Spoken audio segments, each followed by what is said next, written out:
मनुष्य के जीवन में हर समय एक समान नहीं होता है। कभी कभी व्यक्ति को ऐसी मुसीबतों का सामना करना पड़ता है जिसका सामना करने में वो खुद को असमर्थ, असहाय समझने लगता है। तो ऐसी स्थिति में ही जब व्यक्ति भगवान की शरण लेता है तो भगवान अपने भक्तों के सारे दुख दूर करते हैं। जब भी कोई भी मनुष्य कोई पूजा करता है या संबंधित व्रत रखता है तो उससे जुड़े हुए नियमों का पता भी होना चाहिए। उससे जुड़ी जो व्रत कथा है उसकी जानकारी भी होनी चाहिए। ऐसे ही आज की इस वीडियो में मैं आपको सुनाने वाली हूँ गुरुवार के दिन सुनी जाने वाली गुरुवार व्रत कथा। और गुरुवार का दिन बृहस्पति देवता को समर्पित होता है। ऐसे में जो भी व्यक्ति बृहस्पति देवता का आशीर्वाद प्राप्त करना चाहता हो या चाहता हो कि उनके घर में कभी किसी सुख में कोई कमी ना आए, उनके जीवन में कोई दुख कोई बाधा ना आए, तो उन्हें हर बृहस्पतिवार को बृहस्पति देवता की विधिवत पूजा करके हो सके तो उपवास रखना चाहिए और व्रत की कथा सुननी चाहिए। आज की इस वीडियो में मैं आपको सुनाऊंगी बृहस्पतिवार व्रत कथा, जिसमें आपको बृहस्पति देवता की पूजन विधि के बारे में भी पता चलेगा। तो आइए सुनते हैं बृहस्पतिवार व्रत कथा। पौराणिक कथा के अनुसार भारतवर्ष में एक प्रतापी और दानी राजा राज्य करता था। वह नित्य गरीबों और ब्राह्मणों की सहायता करता था, लेकिन ये बात उसकी रानी को अच्छी नहीं लगती थी। वो न ही गरीबों को दान देती, न ही भगवान का पूजन करती थी और राजा को भी दान देने से मना किया करती थी। एक दिन राजा शिकार खेलने वन को गए हुए थे तो रानी महल में अकेली थी। उसी समय बृहस्पति देव साधु वेश में राजा के महल में भिक्षा के लिए गए और भिक्षा मांगी। तब रानी ने भिक्षा देने से इनकार कर दिया और कहने लगी, हे साधु महाराज, मैं तो इस दान पुण्य से तंग आ गई हूँ। मेरा पति सारा धन लुटाते रहते हैं। मेरी इच्छा है कि हमारा धन नष्ट हो जाए और फिर न रहेगा बांस न बजेगी बांसुरी। साधु ने कहा, देवी तुम तो बड़ी विचित्र हो। धन संतान तो सभी चाहते हैं, पुत्र और लक्ष्मी तो पापी के घर भी होनी चाहिए। यदि तुम्हारे पास अधिक धन है तो भूखों को भोजन दो, प्यासों के लिए प्याऊ बनवाओ, मुसाफिरों के लिए धर्मशालाएं खुलवाओ। जो निर्धन अपनी कुंवारी कन्याओं का विवाह नहीं कर सकते उनका विवाह करा दो। ऐसे और कई काम हैं जिनके करने से तुम्हारा यश लोक परलोक में फैलेगा। परंतु रानी पर उपदेश का कोई प्रभाव नहीं पड़ा। वो बोली, महाराज आप मुझे कुछ मत समझाइए, मैं ऐसा धन ही नहीं चाहती जो हर जगह बांटती फिरूं। तब साधु महाराज ने उत्तर दिया, यदि तुम्हारी ऐसी इच्छा है तो तथास्तु। तुम ऐसा करना कि बृहस्पतिवार को घर लीपकर पीली मिट्टी से अपना सिर धोकर स्नान करना, भट्टी चढ़ाकर कपड़े धोना। ऐसा करने से तुम्हारा सारा धन नष्ट हो जाएगा। इतना कहकर वे साधु महाराज वहां से आलोप हो गए। साधु के कहे अनुसार सभी बातों को पूरा करते करते रानी को केवल 3 बृहस्पतिवार ही बीते थे कि उसकी सारी समस्त धन संपत्ति नष्ट हो गई। अब भोजन के लिए राजा का परिवार तरसने लगा। तब एक दिन राजा ने रानी से कहा कि हे रानी, तुम यहीं रहो, मैं दूसरे देश को जाता हूँ, क्योंकि यहाँ पर सभी लोग मुझे जानते हैं, इसलिए मैं कोई छोटा कार्य यहाँ नहीं कर सकता। ऐसा कहकर राजा परदेश चला गया। वहां वह जंगल से लकड़ियां काट कर लाता और शहर में बेचता। इस तरह वह अपना जीवन व्यतीत करने लगा। इधर राजा के परदेश जाते ही रानी और दासी दुखी रहने लगी। एक बार जब रानी और दासी को 7 दिन तक बिना भोजन के रहना पड़ा तो रानी ने अपनी दासी से कहा, हे दासी, पास ही के नगर में मेरी बहन रहती है, वह बड़ी धनवान है। तू उसके पास जा और कुछ ले आ ताकि थोड़ी बहुत गुजर बसर हो जाए। तब दासी रानी की बहन के पास गई। उस दिन गुरुवार था और रानी की बहन उस समय बृहस्पतिवार व्रत की कथा सुन रही थी। दासी ने रानी की बहन को अपनी रानी का संदेश दिया, लेकिन रानी की बड़ी बहन ने कोई उत्तर नहीं दिया। जब दासी को रानी की बहन से कोई उत्तर नहीं मिला तो वह बहुत दुखी हुई और उसे क्रोध भी आया। दासी ने वापस आकर रानी को सारी बात बता दी। सुनकर रानी ने अपने भाग्य को बहुत कोसा। उधर रानी की बहन ने सोचा कि मेरी बहन की दासी आई थी परंतु मैं उसे नहीं बोली, इससे तो वह बहुत दुखी हुई होगी। कथा सुनकर और पूजन समाप्त करके वह अपनी बहन के घर आ गई और कहने लगी, हे बहन, मैं बृहस्पतिवार का व्रत कर रही थी, तुम्हारी दासी मेरे घर आई थी, परंतु जब तक कथा होती है तब तक न तो उठते हैं और न ही बोलते हैं, इसलिए मैं नहीं बोली। कहो दासी क्यों गई थी? रानी बोली, बहन तुमसे क्या छुपाऊं, हमारे घर में खाने को अनाज नहीं था। ऐसा कहते कहते रानी की आंखें भर आई। उसने दासी समेत पिछले 7 दिनों से भूखे रहने की बात अपनी बहन को विस्तार पूर्वक सुना दी। रानी की बहन बोली, देखो बहन, भगवान बृहस्पति देव सभी की मनोकामनाएं पूर्ण करते हैं। देखो, शायद तुम्हारे घर में अनाज रखा हो। पहले तो रानी को विश्वास नहीं हुआ, पर बहन के आग्रह करने पर उसने अपनी दासी को अंदर भेजा तो उसे सचमुच अनाज से भरा एक घड़ा मिल गया। ये देखकर दासी को भी बड़ी हैरानी हुई। तब दासी रानी से कहने लगी, हे रानी, जब हमको भोजन नहीं मिलता तो हम व्रत ही तो करते हैं, इसलिए क्यों ना इनसे व्रत और कथा की विधि पूछ ली जाए ताकि हम भी व्रत कर सकें। तब रानी ने अपनी बहन से बृहस्पतिवार व्रत के बारे में पूछा। उसकी बहन ने बताया, बृहस्पतिवार के व्रत में चने की दाल और मुनक्का से विष्णु भगवान का केले की जड़ में पूजन करें तथा दीपक जलाए, व्रत कथा सुने और पीला भोजन ही करें। इससे बृहस्पति देव प्रसन्न होते हैं।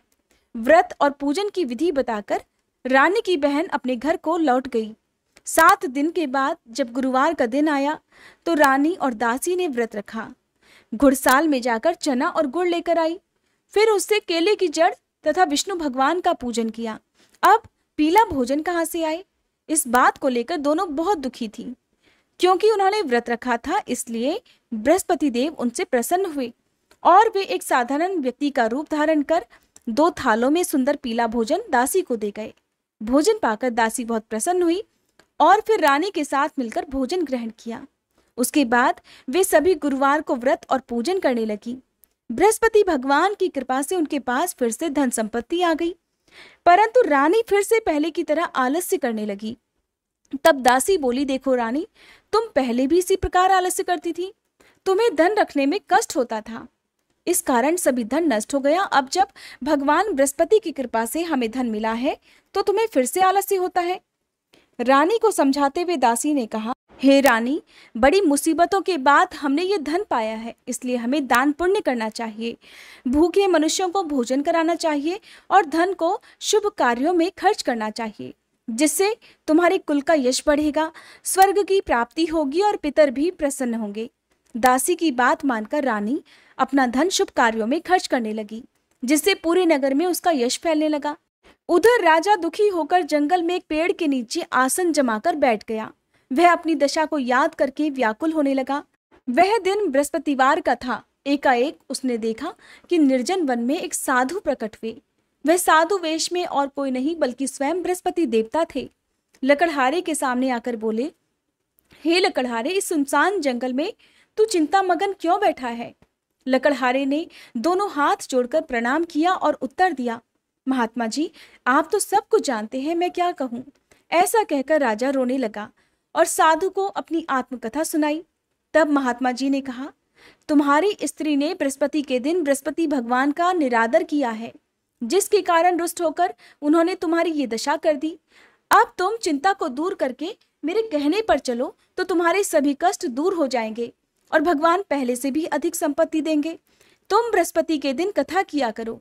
2 पैसे के चने मुनक्का लाकर उसका प्रसाद बनाओ और शुद्ध जल से लोटे में शक्कर मिलाकर अमृत तैयार करो। कथा के पश्चात अपने सारे परिवार और कथा सुनने वाले प्रेमियों में अमृत और प्रसाद बांटकर आप खुद भी ग्रहण करो। ऐसा करने से भगवान बृहस्पति देव तुम्हारी सब मनोकामनाएं पूर्ण करेंगे। साधु के ऐसे वचन सुनकर लकड़हारा बोला, हे प्रभु, मुझे लकड़ी बेचकर इतना पैसा नहीं मिलता जिससे भोजन करने के बाद मैं कुछ बचा सकूं, और मैंने रात्रि में अपनी स्त्री को व्याकुल देखा है।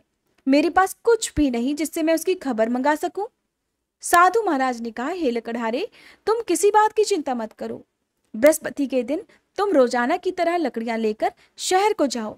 तुमको रोज से 2 गुना धन प्राप्त होगा, जिससे तुम भलीभांति भोजन कर लोगे और बृहस्पति देव की पूजा का सामान भी आ जाएगा। इतना कहकर साधु महाराज अंतर्ध्यान हो गए। धीरे धीरे समय बीतने पर फिर वही बृहस्पतिवार का दिन आया। लकड़हारा जंगल से लकड़ी काटकर किसी शहर में बेचने को गया। उसे उस दिन और दिन से अधिक पैसा मिला। राजा ने चना गुड़ आदि लाकर गुरुवार का व्रत किया। उस दिन से उसके सभी क्लेश दूर हुए, परंतु जब दोबारा गुरुवार का दिन आया तो वह बृहस्पति देव का व्रत करना भूल गया। इस कारण बृहस्पति भगवान नाराज हो गए। उस दिन उस नगर के राजा ने विशाल यज्ञ का आयोजन किया। तथा शहर में ये घोषणा करा दी कि कोई भी मनुष्य अपने घर में भोजन ना बनावे, ना आग जलावे। समस्त जनता मेरे यहाँ भोजन करने आवे, और इस आज्ञा को जो नहीं मानेगा उसे फांसी की सजा दी जाएगी। इस तरह की घोषणा संपूर्ण नगर में करवा दी गई। राजा की आज्ञा अनुसार शहर के सभी लोग भोजन करने गए, लेकिन लकड़हारा कुछ देर से पहुंचा, इसलिए राजा उसको अपने साथ घर लिवा ले गए और ले जाकर भोजन करा रहे थे तो रानी की दृष्टि उस खूंटी पर पड़ी जिस पर उसका हार लटका हुआ था। उस समय वह हार वहां पर दिखाई नहीं दिया, तो रानी ने निश्चय किया कि मेरा हार इसी मनुष्य ने चुरा लिया है, और उसी समय सिपाहियों को बुलवाकर उसको कारागार में डलवा दिया। इधर जब लकड़हारा कारागार में पड़ गया तो बहुत दुखी होकर विचार करने लगा कि न जाने कौन से पूर्व जन्म के कर्म से मुझे ये दुख प्राप्त हुआ है, और दुखी होकर उसी साधु को याद करने लगा जो कि जंगल में मिला था। उसी समय तत्काल बृहस्पति देव साधु के रूप में प्रकट हुए और उसकी दशा को देखकर कहने लगे, अरे मूर्ख, तूने बृहस्पति देव की कथा नहीं की, इस कारण तुझे ये दुख प्राप्त हुआ है। अब चिंता मत कर, बृहस्पतिवार के दिन कारागार के दरवाजे पर 4 पैसे पड़े मिलेंगे, उनसे तू बृहस्पति देव की पूजा करना, तेरे सभी कष्ट दूर हो जाएंगे। बृहस्पति के दिन उसे 4 पैसे पड़े मिले। तब लकड़हारे ने कथा कही। उसी रात को बृहस्पति देव ने उस नगर के राजा को स्वप्न में कहा, हे राजा, तुमने जिस आदमी को कारागार में बंद कर रखा है वह निर्दोष है, वह राजा है, उसे छोड़ देना। रानी का हार उसी खूंटी पर लटका है, अगर तुम ऐसा नहीं करोगे तो मैं तुम्हारे राज्य को नष्ट कर दूंगा। इस तरह रात्रि के स्वप्न को देखकर राजा प्रातःकाल उठा और खूंटी पर हार देखकर लकड़हारे को बुलाकर क्षमा मांगी तथा लकड़हारे को योग्य सुंदर वस्त्र आभूषण देकर विदा कर दिया। बृहस्पति देव की आज्ञा अनुसार लकड़हारा अपने नगर को चल दिया। राजा जब अपने नगर के निकट पहुंचा तो उसे बड़ा आश्चर्य हुआ। नगर में पहले से अधिक बाग, तालाब, कुएं तथा बहुत सी धर्मशाला, मंदिर आदि बन गई हैं। राजा ने पूछा, ये किसका बाग और धर्मशाला है? तब नगर के सभी लोग कहने लगे, ये सब तो रानी और बांदी के हैं। राजा को बहुत आश्चर्य हुआ और गुस्सा भी आया। जब रानी ने ये खबर सुनी कि राजा आ रहे हैं तो उन्होंने बांदी से कहा कि हे दासी, देख, राजा हमको कितनी बुरी हालत में छोड़ गए थे। हमारी ऐसी हालत देखकर वो लौट ना जाएं, इसलिए तू दरवाजे पर खड़ी हो जा। आज्ञा अनुसार दासी दरवाजे पर खड़ी हो गई। राजा आए तो उन्हें अपने साथ लिवा लाई। तब राजा ने क्रोध करके अपनी रानी से पूछा कि ये धन तुम्हें कैसे प्राप्त हुआ है? तब रानी ने कहा, राजन, ये सब धन हमें बृहस्पति देव के व्रत के प्रभाव से प्राप्त हुआ है। तब राजा ने निश्चय किया कि 7 रोज बाद तो सभी बृहस्पति देव का पूजन करते हैं, परंतु मैं प्रतिदिन दिन में 3 बार कहानी और रोज ही व्रत किया करूंगा। अब हर समय राजा के दुपट्टे में चने की दाल बंधी रहती तथा वह दिन में 3 बार कहानी कहता। एक रोज राजा ने विचार किया कि चलो अपनी बहन के यहाँ हो आवे। इस तरह निश्चय कर राजा घोड़े पर सवार होकर अपनी बहन के यहाँ को चलने लगा। मार्ग में उसने देखा कि कुछ आदमी एक मुर्दे को लिए जा रहे हैं। उन्हें रोककर राजा कहने लगा, अरे भाइयों, मेरी बृहस्पति देव की कथा सुन लो। वे बोले, लो, हमारा तो आदमी मर गया है, इसको अपनी कथा की पड़ी है। परंतु कुछ आदमी बोले, अच्छा कहो, हम तुम्हारी कथा भी सुनेंगे। तब राजा ने दाल निकाली और जब कथा आधी हुई थी कि वह मुर्दा हिलने लग गया। जब कथा समाप्त हुई तो राम राम करके वह मनुष्य उठकर खड़ा हो गया। आगे मार्ग में उसे एक किसान खेत में हल चलाता मिला। राजा ने उसे देखकर उससे कहा कि अरे भैया, तुम मेरी बृहस्पतिवार की कथा सुन लो। तब किसान बोला, जब तक मैं तेरी कथा सुनूंगा तब तक 4 हरैया जोत लूंगा, जा अपनी कथा किसी और को सुनाना। और तब राजा आगे चलने लगा। राजा के हटते ही बैल पछाड़ खाकर गिर गए तथा उस किसान के पेट में बड़ी जोर का दर्द होने लगा। उस समय किसान की माँ रोटी लेकर आई। उसने जब ये देखा तो अपने पुत्र से सब हाल पूछा और बेटे ने भी सभी हाल कह दिया।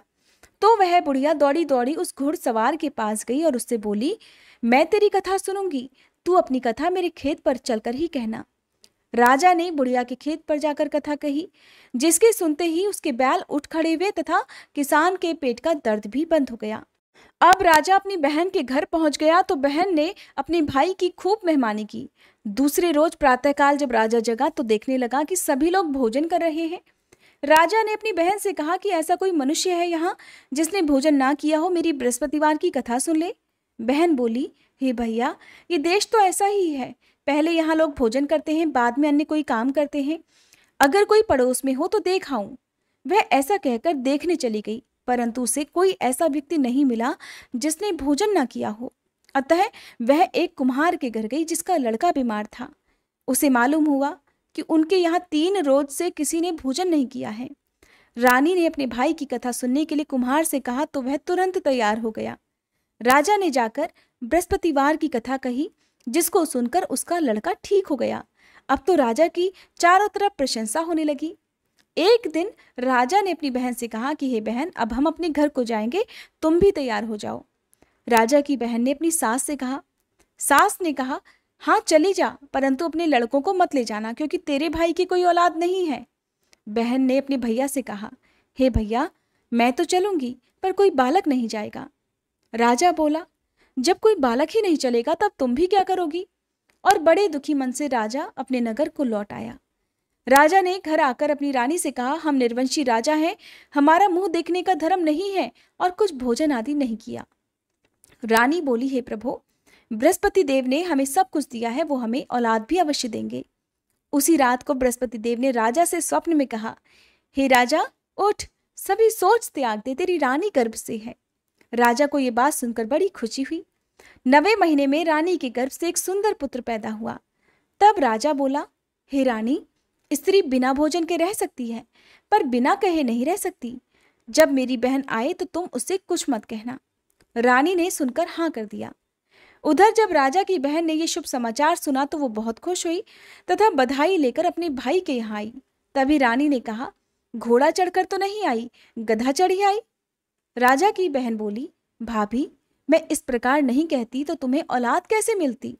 बृहस्पति देव ऐसे ही हैं, जैसी जिसके मन में कामनाएं हैं सभी को पूर्ण करते हैं। जो सद्भावना पूर्वक बृहस्पतिवार का व्रत करता है और कथा पढ़ता है अथवा सुनता है और दूसरों को सुनाता है, बृहस्पति देव उसकी सभी मनोकामनाएं पूर्ण करते हैं। अब सुनिए बृहस्पति देवता की आरती। ओम जय बृहस्पति देवा, स्वामी जय बृहस्पति देवा, छिन छिन भोग लगाऊं, कदली फल मेवा।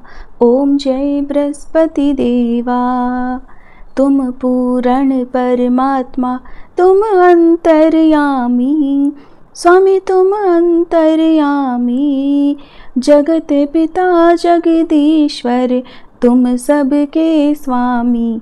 ओम जय बृहस्पति देवा, चरणामृत निज निर्मल, सब पातक हरता, स्वामी सब पातक हरता, सकल मनोरथ दायक, कृपा करो भरता। ओम जय बृहस्पति देवा, तन मन धन अर्पण कर, जो जन शरण पड़े, स्वामी जो जन शरण पड़े, प्रभु प्रकट तब होकर आकर द्वार खड़े। ओम जय बृहस्पति देवा, दीन दयाल दयानिधि, भक्तन हितकारी, स्वामी भक्तन हितकारी, पाप दोष सब हरता, भव बंधन हारी। ओम जय बृहस्पति देवा, सकल मनोरथ दायक, सब संशय तारो, स्वामी सब संशय तारो, विषय विकार मिटाओ, संतन सुखकारी। ओम जय बृहस्पति देवा, जो कोई आरती तेरी प्रेम सहित गावे, स्वामी प्रेम सहित गावे, ज्येष्ठानंद वंद सो सो निश्चय पावे। ओम जय बृहस्पति देवा, ओम जय बृहस्पति देवा, स्वामी जय बृहस्पति देवा, छिन छिन भोग लगाऊं, कदली फल मेवा। ओम जय बृहस्पति देवा। उम्मीद है ये वीडियो आपको पसंद आई होगी।